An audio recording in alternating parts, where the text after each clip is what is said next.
माऊली श्री स्वामी समर्थ. जय जय स्वामी समर्थ. श्री स्वामी लीलामृतसार अध्याय 14.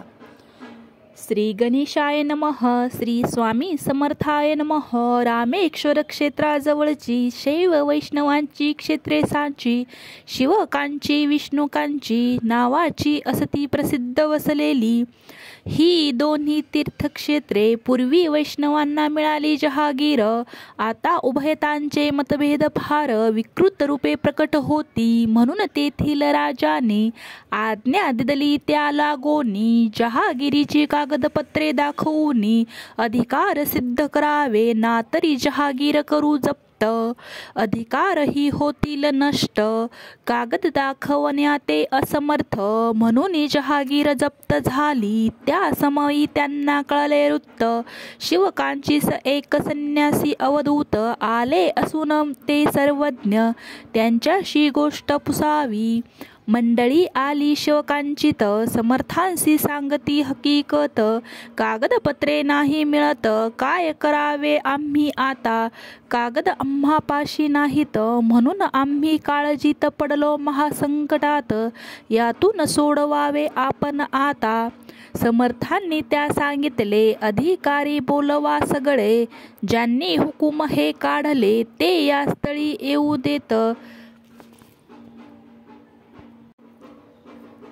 अधिकारी तेथे येता समर्थ त्यासे सवे करीती वार्ता, म्हणती कागद हजर करता जहागीर परत मिळेल काय. अधिकाऱ्यांनी कबूल केले, म्हणती जर पुरावे दाखवले तर सर्व अधिकार परत दिले. सत्य समजावे आपण. मग स्वामी हसून म्हणती, समोर ही जी दिसत नदी त्यात पाषाण विशाल अति, त्यावर आज्ञापत्र लिहिले असे. मग समर्थांच्या आज्ञेवरून शिळाखंड काढला नदीतून, त्यावर सुवाच्य लेख प्राचीन कोरलेले आज्ञापत्र.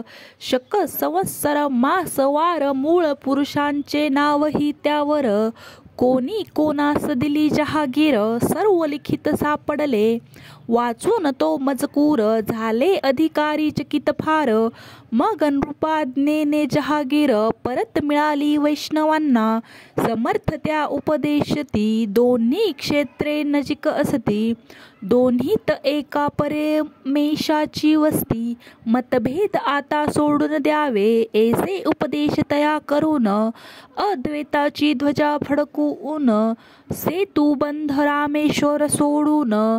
स्वामी जाती दुजास्थानी. इति श्री स्वामी लीलामृतातील कांचीपुरम महात्म्याचा 14वा अध्याय संपूर्णम.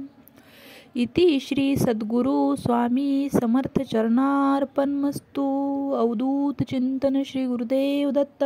श्री स्वामी समर्थ. झालेली सेवा स्वामींच्या चरणी समर्पित करते. श्री स्वामी समर्थ. श्री स्वामी समर्थ.